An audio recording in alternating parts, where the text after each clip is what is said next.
30 కోట్ల మంది ప్రజానీకం శ్రామిక జనం ఈ రోజు దేశవ్యాప్తంగా సమ్మె చేస్తా ఉన్నారు.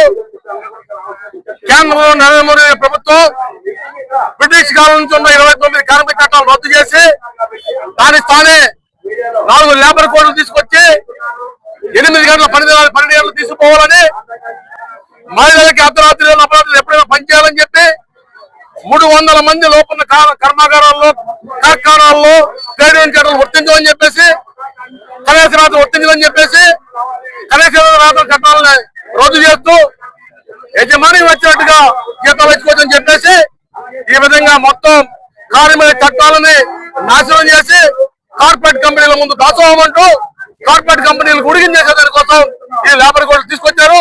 కేంద్ర కార్మిక సంఘాలన్నీ కూడా ఈ లేబర్ కోడ్లు మాకొద్దు, పాత కార్మిక చట్టాలు కొనసాగించండి, అవసరమైన ఆ చట్టాలను ఇంకా సంఘం చేయండి అని చెప్పేసి కోరుతూ ఈ సమ్మె జరుగుతూ ఉంది.